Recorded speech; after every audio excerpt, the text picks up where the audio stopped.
Members of Congress, I have the high privilege and the distinct honor of presenting to you the President of the United States.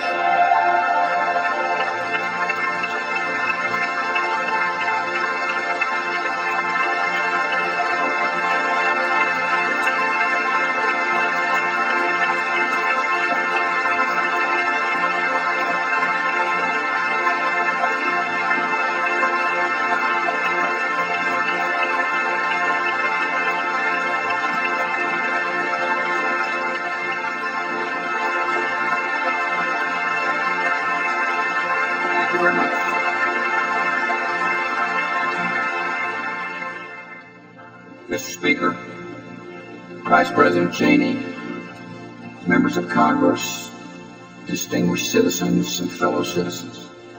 Every year, by law and by custom, we meet here to consider the State of the Union. This year we gather in this chamber deeply aware of decisive days that lie ahead. You and I serve our country in a time of great consequence. During this session of Congress, we have the duty to reform domestic programs vital to our country. We have the opportunity to save millions of lives abroad from a terrible disease. We will work for a prosperity that is broadly shared, and we will answer every danger and every enemy that threatens the American people.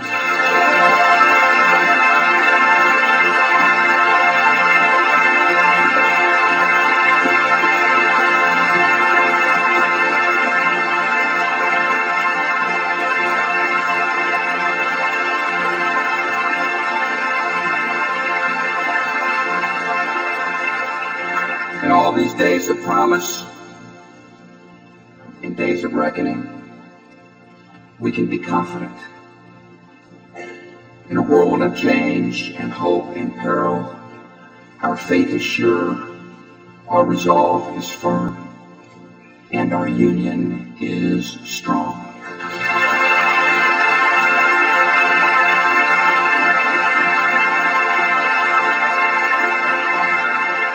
This country has many challenges.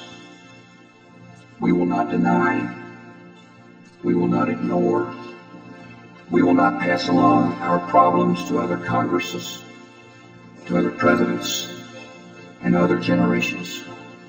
We will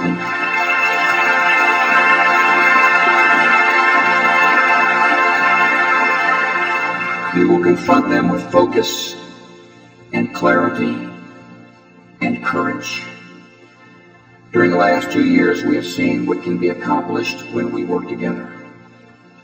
To lift the standards of our public schools, we achieved historic education reform, which must now be carried out in every school and in every classroom so that every child in America can read and learn and succeed in life.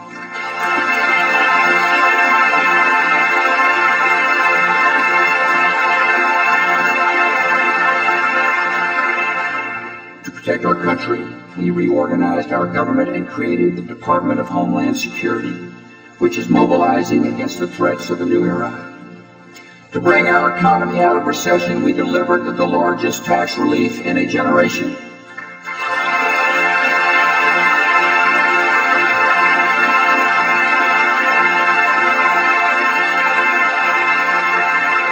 To insist on integrity in American business, we passed tough reforms, and we are holding corporate criminals to account.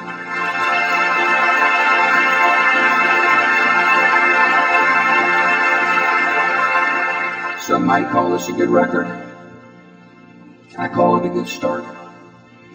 Tonight I ask the House and the Senate to join me in the next bold steps to serve our fellow citizens. Our first goal is clear. We must have an economy that grows fast enough to employ every man and woman who seeks a job.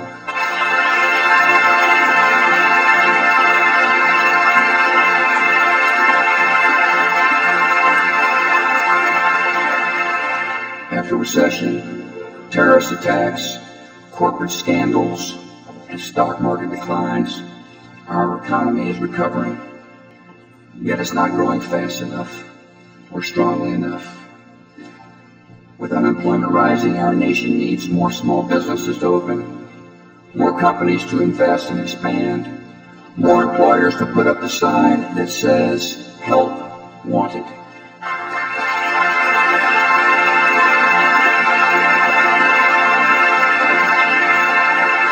Jobs are created when the economy grows. The economy grows when Americans have more money to spend and invest, and the best and fairest way to make sure Americans have that money is not to tax it away in the first place.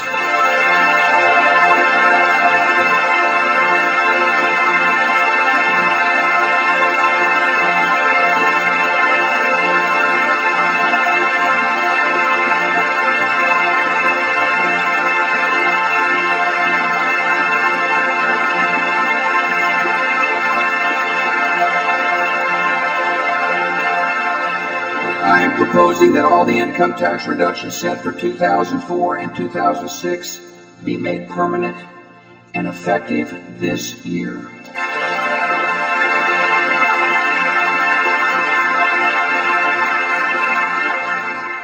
Under my plan, as soon as I sign the bill, this extra money will start showing up in workers' paychecks.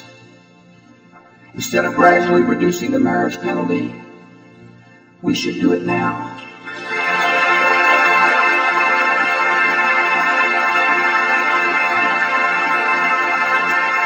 Instead of slowly raising the child credit to $1,000, we should send the checks to American families now.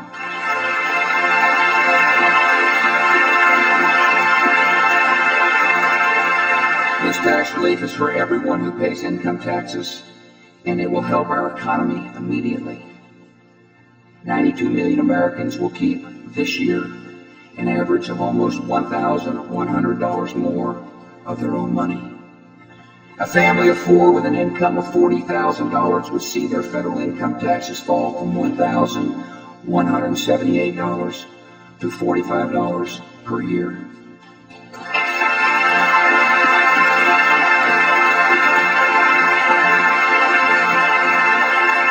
Our plan will improve the bottom line for more than 23 million small businesses. You, the Congress, have already passed all these reductions and promised them for future years. If this tax relief is good for Americans 3 or 5 or 7 years from now, it is even better for Americans today.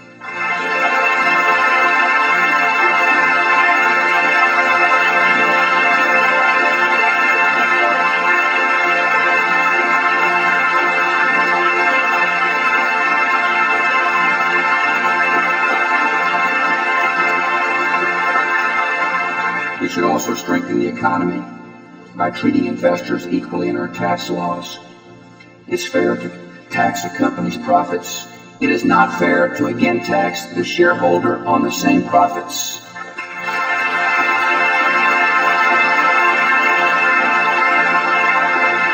To boost investor confidence and to help the nearly 10 million seniors who receive dividend income, I ask you to end the unfair double taxation of dividends.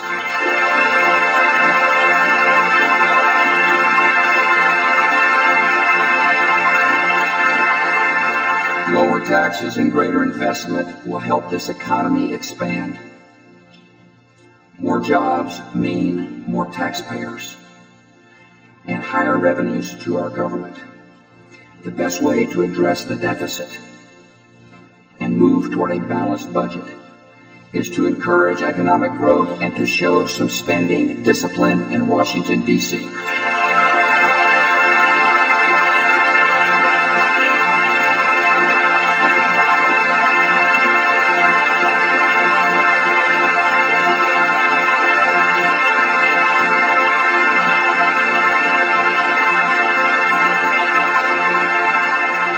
We must work together to fund only our most important priorities. I will send you a budget that increases discretionary spending by 4% next year, about as much as the average family's income is expected to grow, and that is a good benchmark for us. Federal spending should not rise any faster than the paychecks of American families.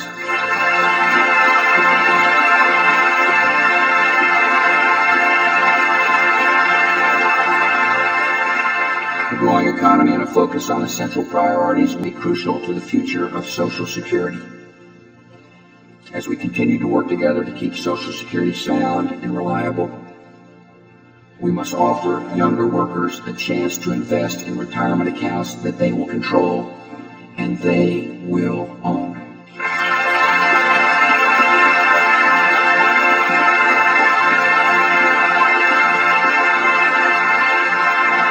Our second goal is high-quality, affordable health for all Americans.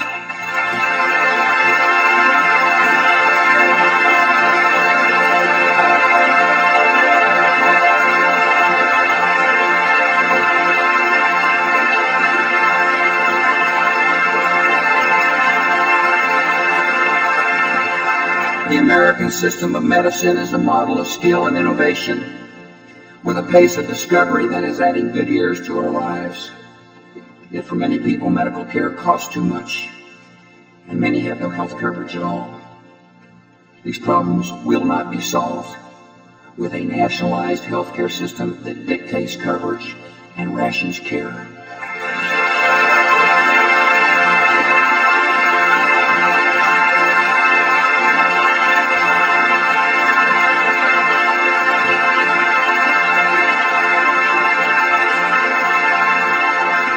Instead, we must work toward a system in which all Americans have a good insurance policy, choose their own doctors, and seniors and low-income Americans receive the help they need.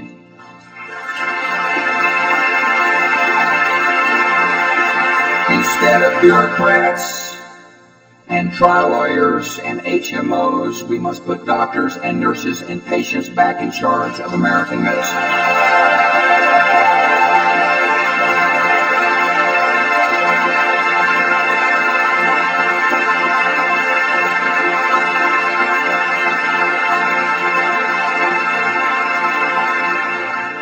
Healthcare reform must begin with Medicare. Medicare is a binding commitment of a caring society.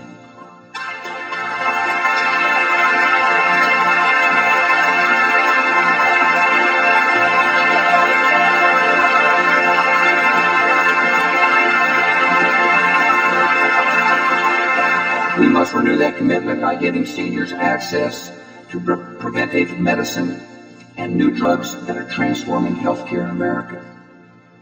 Seniors happy with the current Medicare system should be able to keep their coverage just the way it is.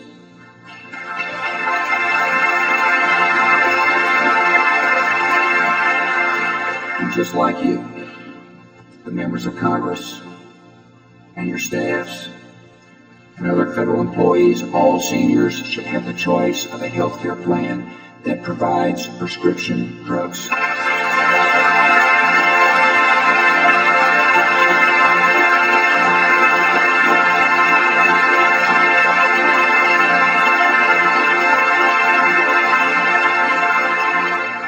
My budget will commit an additional $400 billion over the next decade to reform and strengthen Medicare. Leaders of both political parties have talked for years about strengthening Medicare. I urge the members of this new Congress to act this year.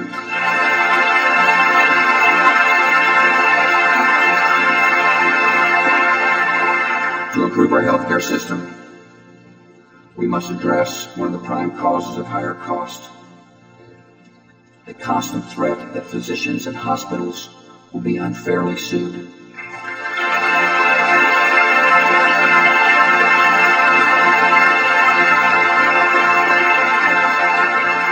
Because of excessive litigation, everybody pays more for health care, and many parts of America are losing fine doctors. No one has ever been healed by a frivolous lawsuit. I urge the Congress to pass medical liability reform.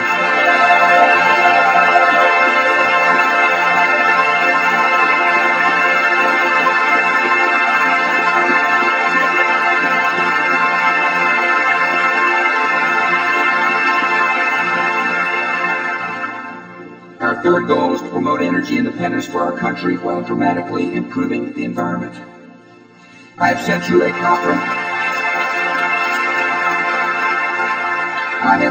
comprehensive energy plan to promote energy efficiency and conservation, to develop cleaner technology, and to produce more energy at home.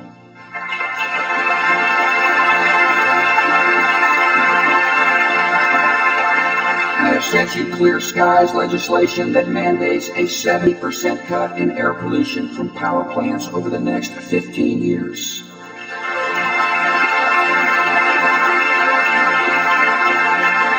I have sent you a Healthy Forest initiative to help prevent the catastrophic fires that devastate communities, kill wildlife, and burn away millions of acres of treasured forests.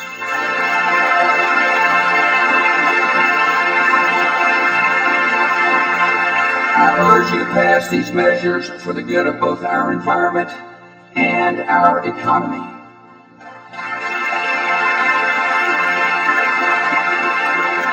Even more, I ask you to take a crucial step and protect our environment in ways that generations before us could not have imagined. In this century, the greatest environmental progress will come about not through endless lawsuits or command and control regulations, but through technology and innovation. Tonight, I'm proposing $1.2 billion in research funding so that America can lead the world in developing clean, hydrogen-powered automobiles.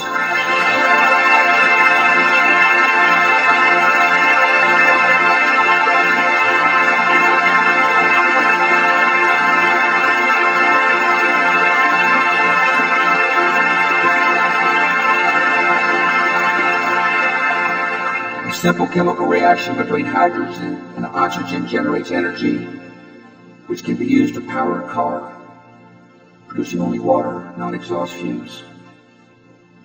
With a new national commitment, our scientists and engineers will overcome obstacles to taking these cars from laboratory to showroom, so that the first car driven by a child born today could be powered by hydrogen and pollution-free.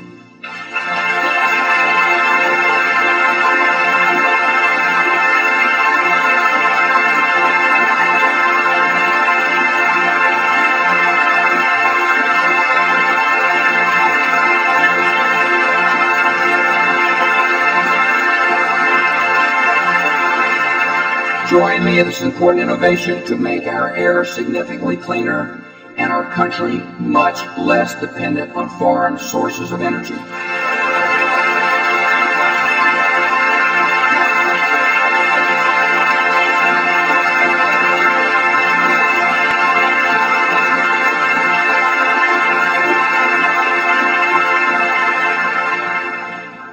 Our fourth goal is to apply the compassion of America to the deepest problems of America.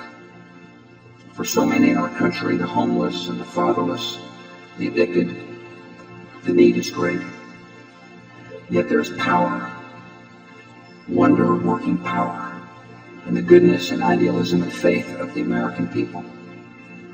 Americans are doing the work of compassion every day, visiting prisoners, providing shelter for battered women, bringing companionship to lonely seniors. These good works deserve our praise, they deserve our personal support, and when appropriate, they deserve the assistance of the federal government.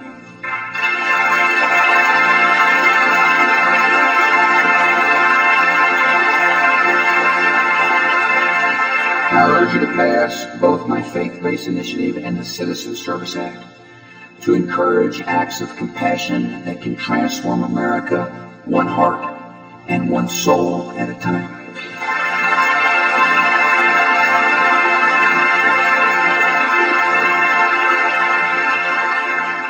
Last year, I called on my fellow citizens to participate in the USA Freedom Corps, which is enlisting tens of thousands of new volunteers across America.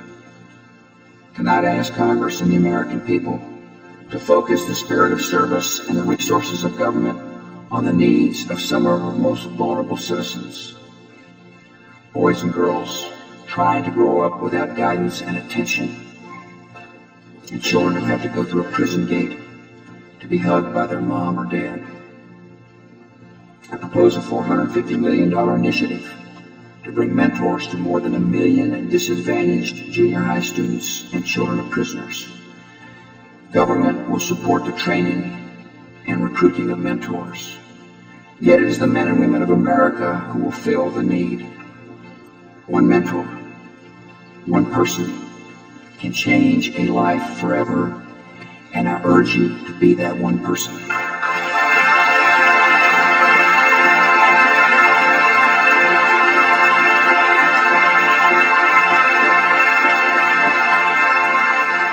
Another cause of hopelessness is addiction to drugs. Addiction crowds out friendship, ambition, moral conviction, and reduces all the richness of life to a single destructive desire. As a government, we are fighting illegal drugs by cutting off supplies and reducing demand through anti-drug education programs. If for those already addicted, the fight against drugs is a fight for their own lives. Too many Americans in search of treatment cannot get it. So tonight I propose a new $600 million program to help an additional 300,000 Americans receive treatment over the next 3 years.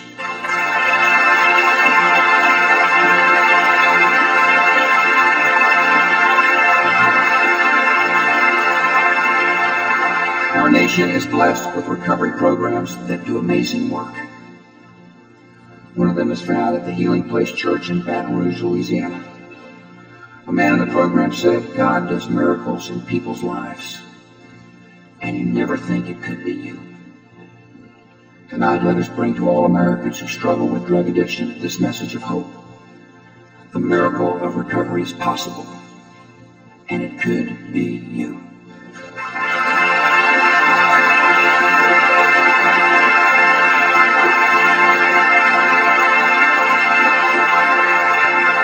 By caring for children who need mentors, and for addicted men and women who need treatment, we are building a more welcoming society, a culture that values every life.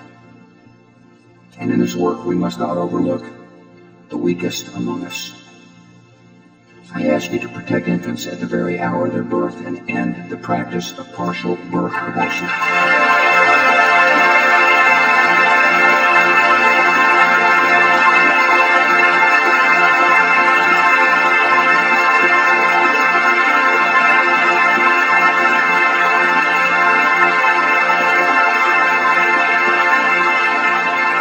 Because no human life should be started or ended as the object of an experiment, I ask you to set a high standard for humanity and pass a law against all human cloning.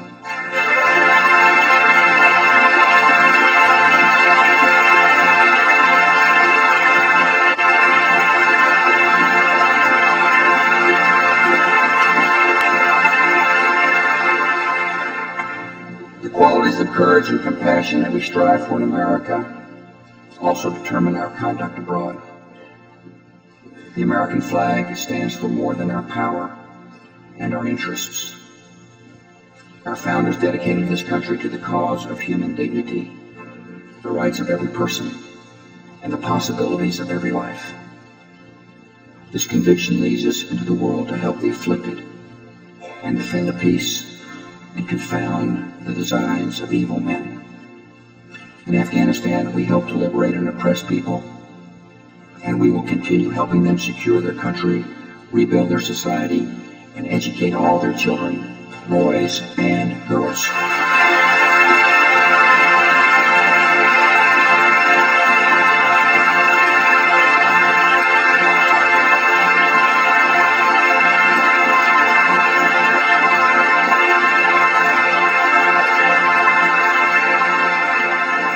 In the Middle East, we will continue to seek peace between a secure Israel and a democratic Palestine.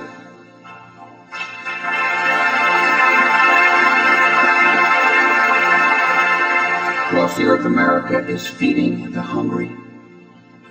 More than 60% of international food aid comes as a gift from the people of the United States.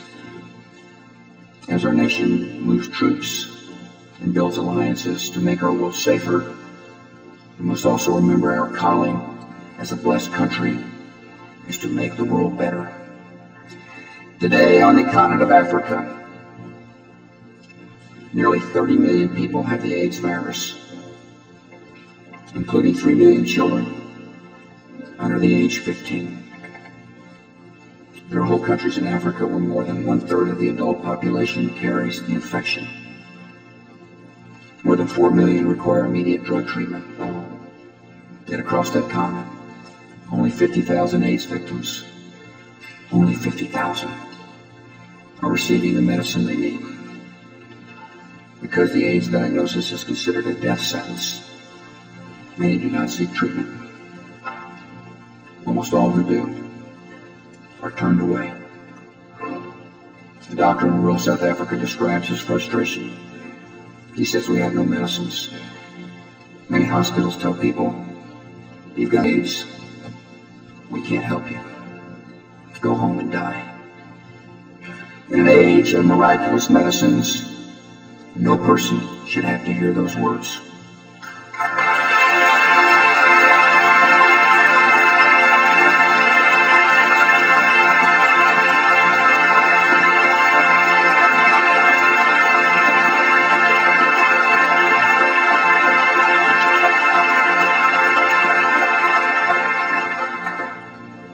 AIDS can be prevented. Antiretroviral drugs can extend life for many years. And the cost of those drugs has dropped from $12,000 a year to under $300 a year, which places a tremendous possibility within our grasp. Ladies and gentlemen, seldom has history offered a greater opportunity to do so much for so many. We have confronted and will continue to confront HIV/AIDS in our own country. And to meet a severe and urgent crisis abroad tonight, I propose the emergency plan for AIDS relief, a work of mercy beyond all current international efforts to help the people of Africa. This comprehensive plan will prevent 7 million new AIDS infections, treat at least 2 million people with life-extending drugs, and provide humane care for millions of people suffering from AIDS and for children orphaned by AIDS.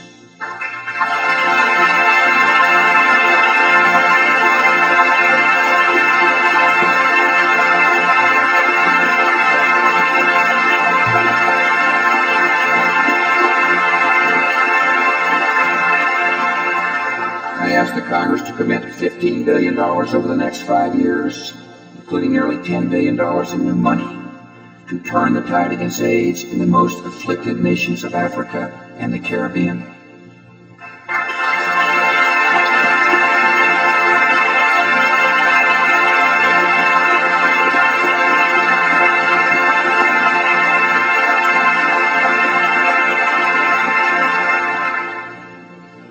This nation can lead the world in sparing innocent people from a plague of nature.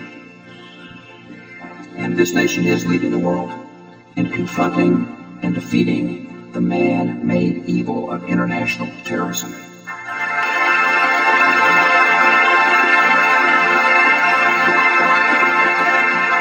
There are days when our fellow citizens do not hear news about the war on terror. There's never a day when I do not learn of another threat or receive reports of operations in progress or give an order in this global war against a scattered network of killers. The war goes on, and we are winning.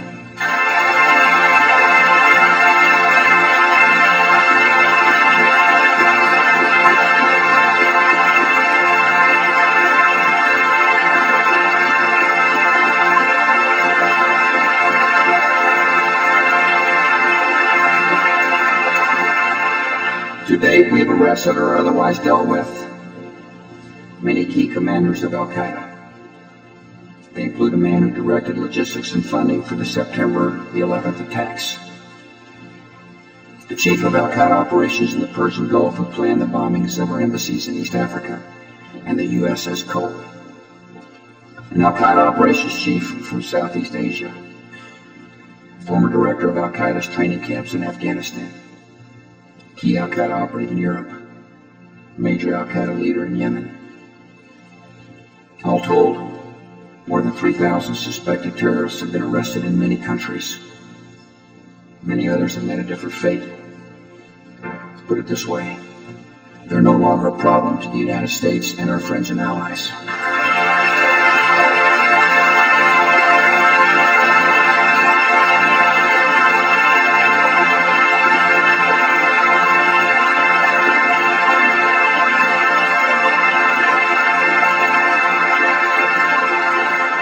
We are working closely with other nations to prevent further attacks. American coalition countries have uncovered and stopped terrorist conspiracies targeting the embassy in Yemen, the American embassy in Singapore, Saudi military base, ships in the Straits of Hormuz and the Straits of Gibraltar.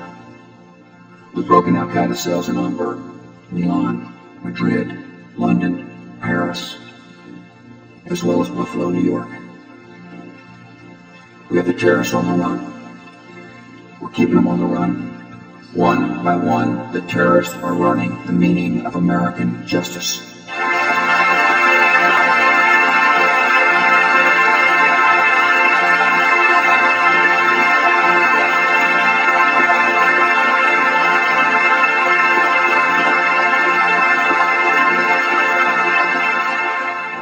As we fight this war, we will remember where it began.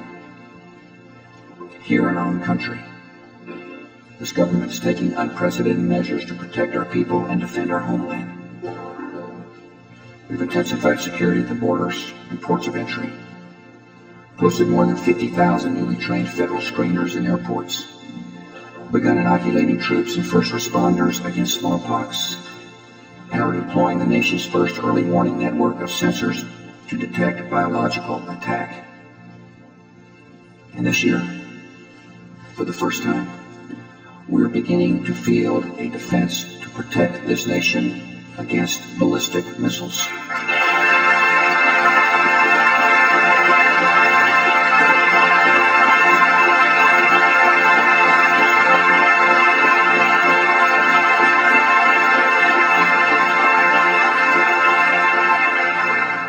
I thank the Congress for supporting these measures. I ask you tonight to add to our future security with a major research and production effort to guard our people against bioterrorism called Project BioShield. The budget I send you will propose almost $6 billion to quickly make available effective vaccines and treatments against agents like anthrax, botulinum toxin, Ebola, and plague. We must assume that our enemies would use these diseases as weapons, and we must act before the dangers are upon us.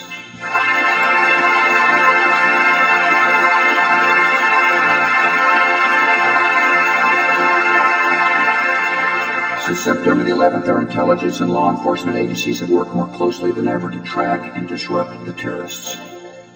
The FBI is improving its ability to analyze intelligence and is transforming itself to meet new threats.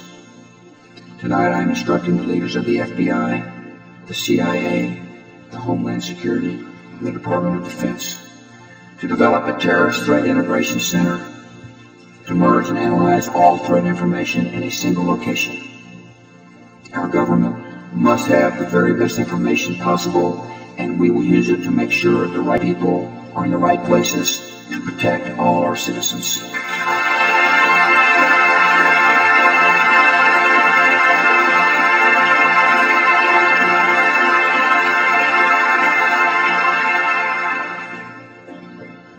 Against terror is a contest of will in which perseverance is power.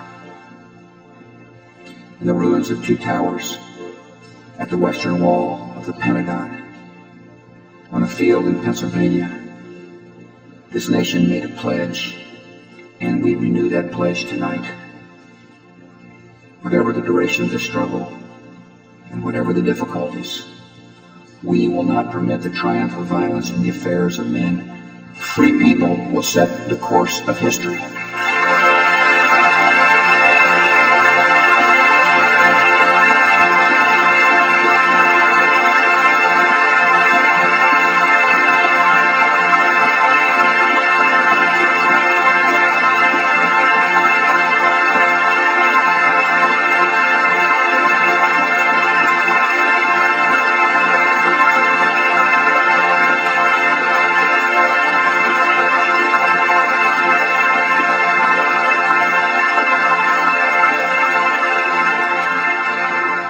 Today, the greatest danger in the war on terror,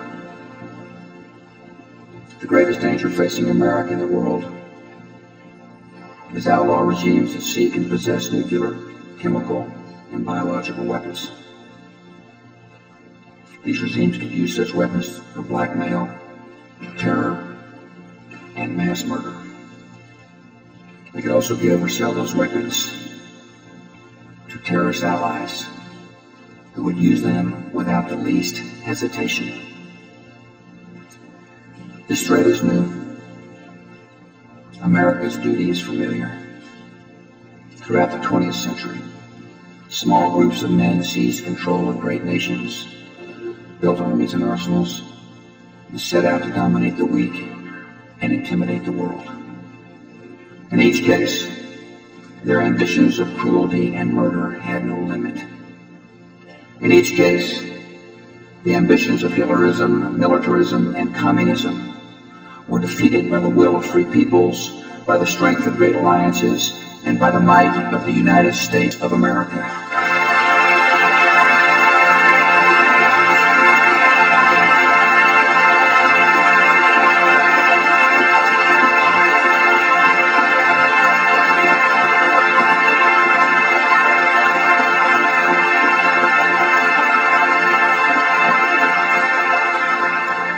Now, in this century, the ideology of power and domination has appeared again and seeks to gain the ultimate weapons of terror. Once again, this nation and all our friends are all that stand between a world at peace and a world of chaos and constant alarm. Once again, we are called to defend the safety of our people and the hopes of all mankind, and we accept this responsibility.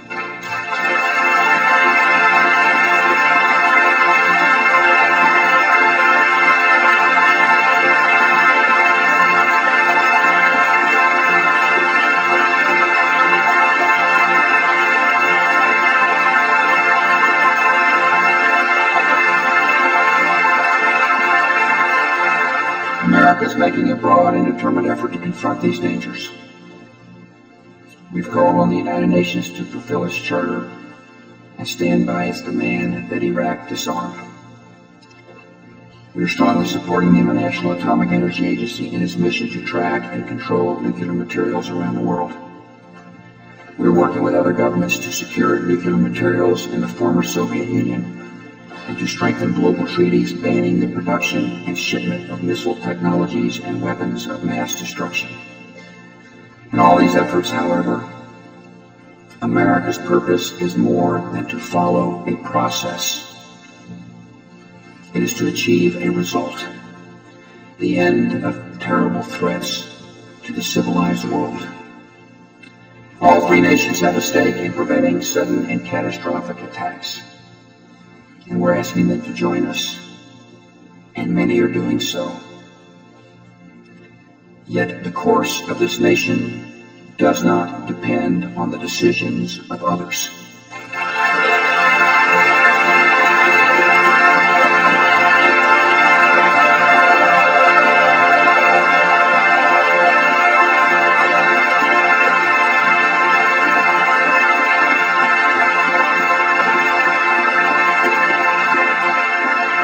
Whatever action is required, whenever action is necessary, I will defend the freedom and security of the American people.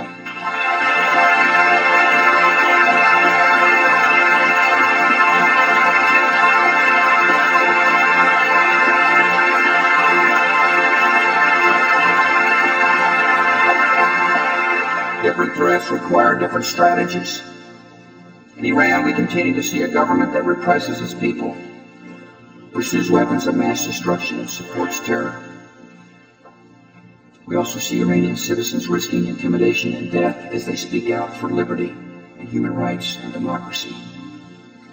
Iranians, like all people, have a right to choose their own government and determine their own destiny, and the United States supports their aspirations to live in freedom.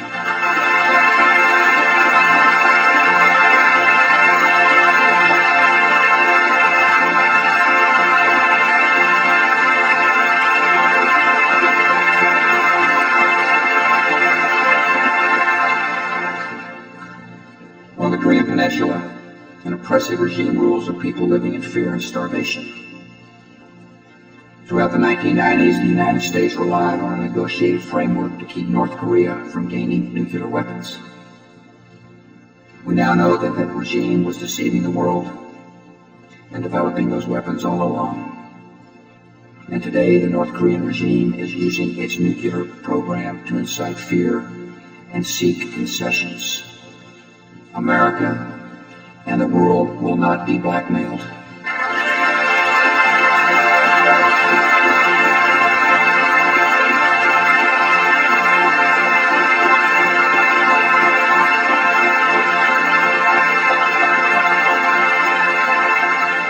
America is working with the countries of the region, South Korea, Japan, China, and Russia, to find a peaceful solution and to show the North Korean government that nuclear weapons will bring only isolation, economic stagnation, and continued hardship.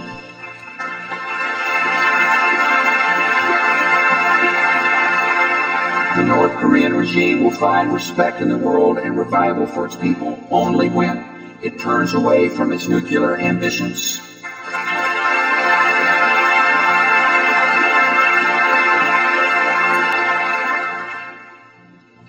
Our nation and the world must learn the lessons of the Korean Peninsula and not allow an even greater threat to rise up in Iraq. A brutal dictator with a history of reckless aggression, with ties to terrorism, with great potential wealth, will not be permitted to dominate a vital region and threaten the United States.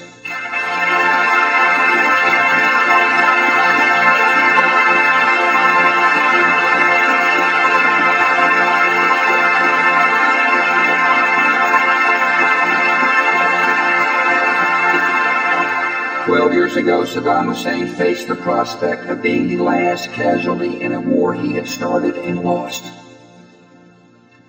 To spare himself, he agreed to disarm of all weapons of mass destruction.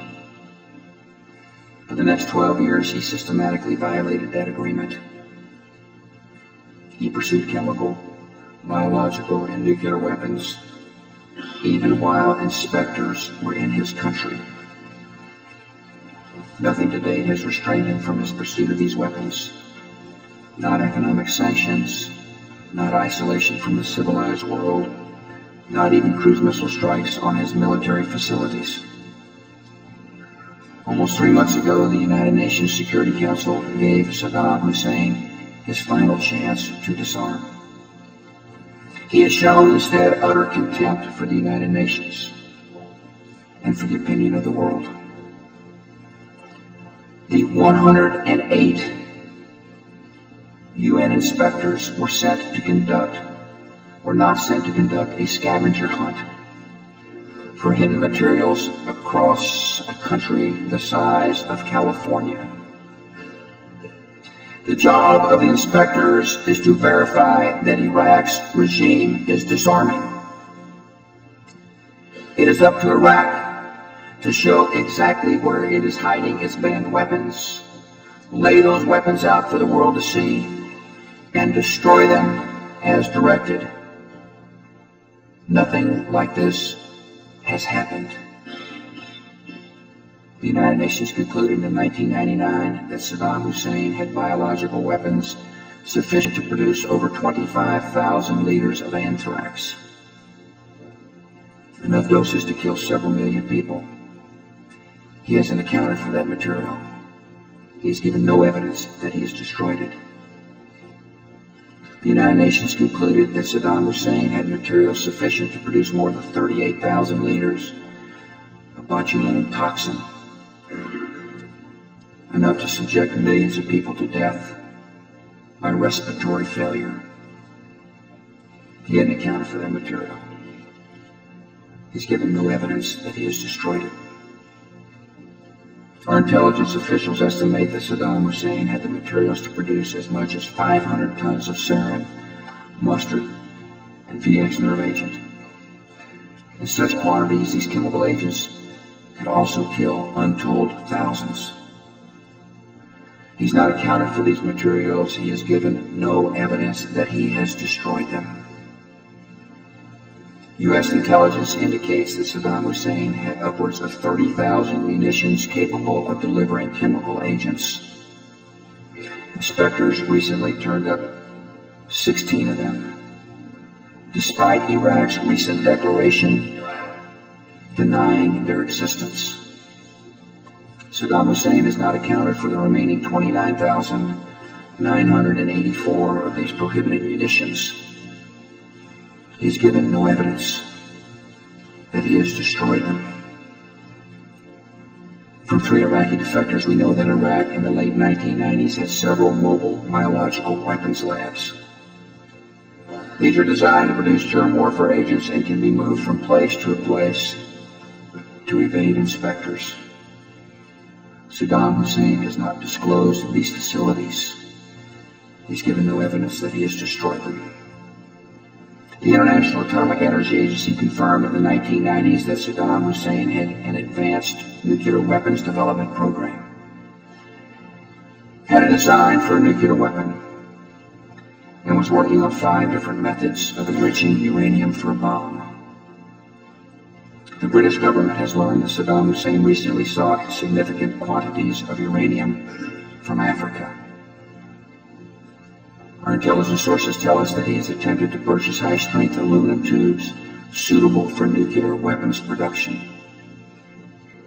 Saddam Hussein has not credibly explained these activities. He clearly has much to hide. The dictator of Iraq is not disarming. To the contrary, he is deceiving. From intelligence sources, we know, for instance, that thousands of Iraqi security personnel are at work hiding documents and materials from the UN inspectors, sanitizing inspection sites, and monitoring the inspectors themselves. Iraqi officials accompany the inspectors in order to intimidate witnesses. Iraq is blocking U-2 surveillance flights requested by the United Nations. Iraqi intelligence officers are posing as the scientists inspectors are supposed to interview. Real scientists have been coached by Iraqi officials on what to say. Intelligence sources indicate that Saddam Hussein has ordered that scientists who cooperate with UN inspectors in disarming Iraq will be killed, along with their families.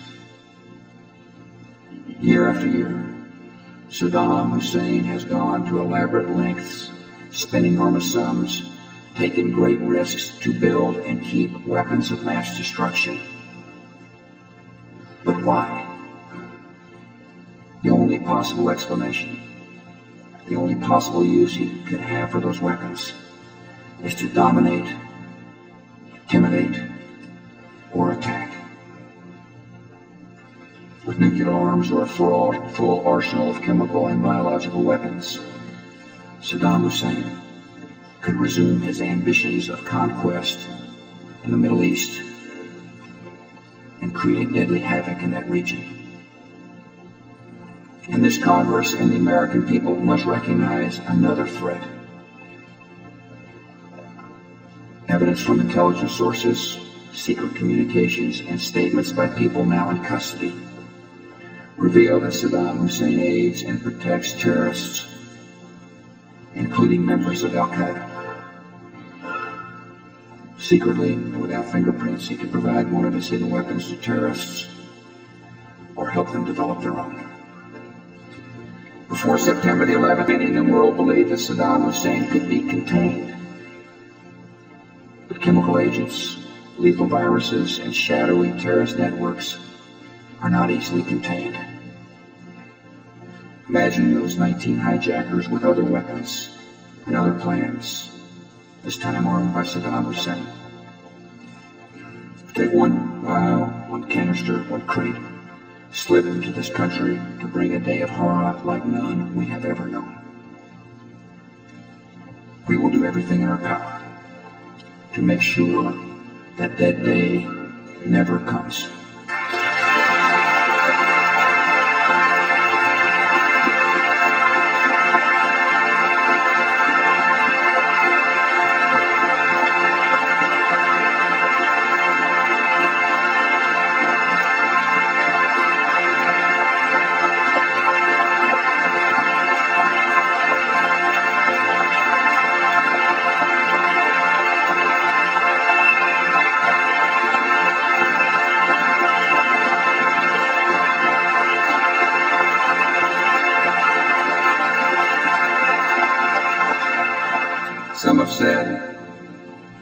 We must not act until the threat is imminent.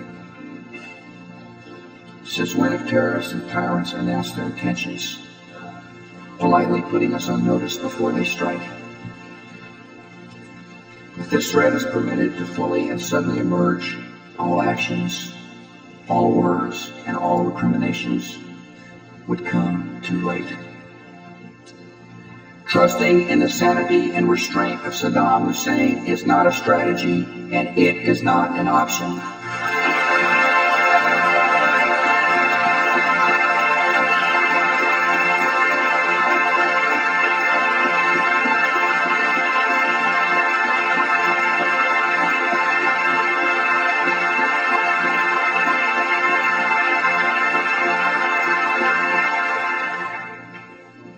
The dictator who is assembling the world's most dangerous weapons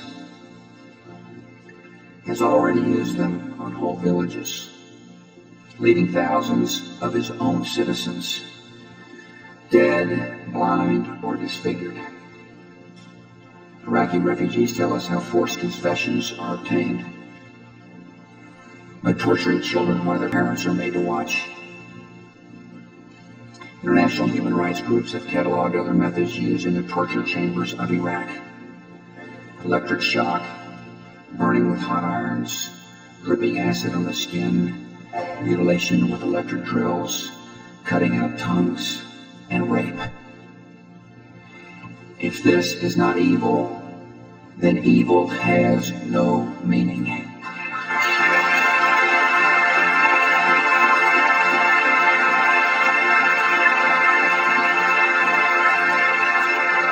And tonight I have a message for the brave and oppressed people of Iraq. Your enemy is not surrounding your country. Your enemy is ruling your country.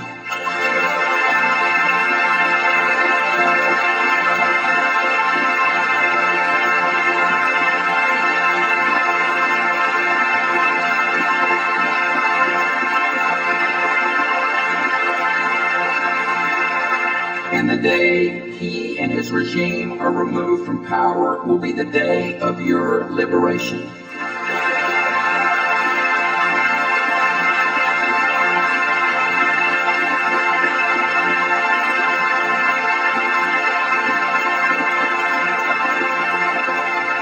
The world has waited 12 years for Iraq to disarm. America will not accept a serious and mounting threat to our country and our friends and our allies. The United States will ask the UN Security Council to convene on February the 5th to consider the facts of Iraq's ongoing defiance of the world. Secretary of State Powell will present information and intelligence about Iraq's illegal weapons programs, its attempts to hide those weapons from inspectors, and its links to terrorist groups. We will consult, but let there be no misunderstanding. If Saddam Hussein does not fully disarm, for the safety of our people and for the peace of the world, we will lead a coalition to disarm him.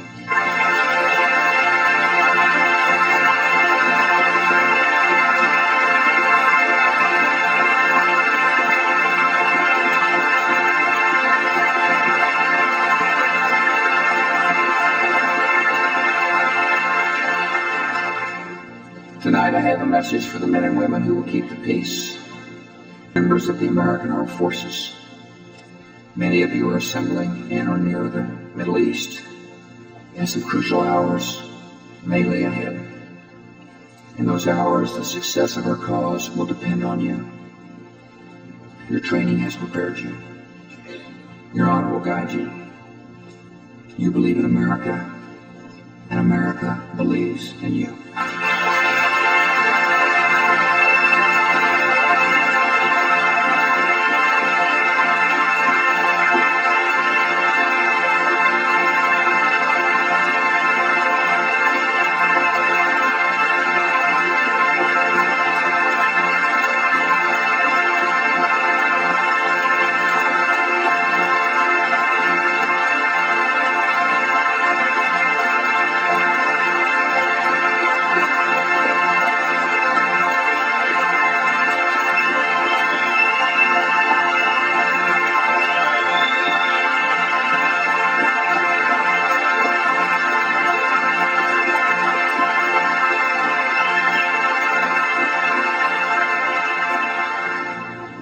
Sending Americans into battle is the most profound decision a president can make. The technologies of war have changed. The risks and suffering of war have not. For the brave Americans who bear the risk, no victory is free from sorrow. This nation fights reluctantly because we know the cost, and we dread the days of mourning that always come. We seek peace. We strive for peace. And sometimes peace must be defended. A future lived at the mercy of terrible threats is no peace at all. If war is forced upon us, we will fight in a just cause and by just means, sparing in every way we can the innocent. And if war is forced upon us, we will fight with the full force and might of the United States military, and we will prevail.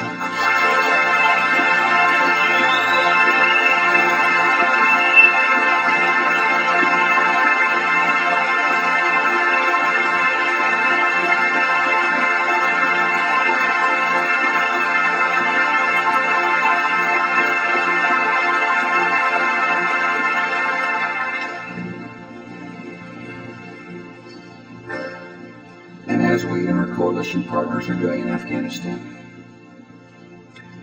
we will bring to the Iraqi people food and medicines and supplies and freedom.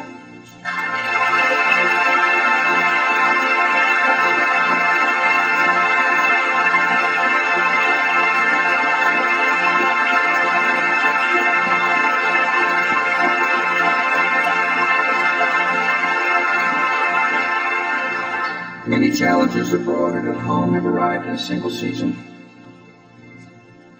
In 2 years, America has gone from a sense of invulnerability to an awareness of peril, from bitter division of small matters to calm unity in great causes. And we go forward with confidence because this call of history has come to the right country. Americans are a resolute people who have risen to every test of our time. Adversity has revealed the character of our country to the world and to ourselves. America is a strong nation and honorable in the use of our strength. We exercise power without conquest, and we sacrifice for the liberty of strangers. Americans are a free people who know that freedom is the right of every person and the future of every nation. The liberty we prize is not America's gift to the world. It is God's gift to humanity.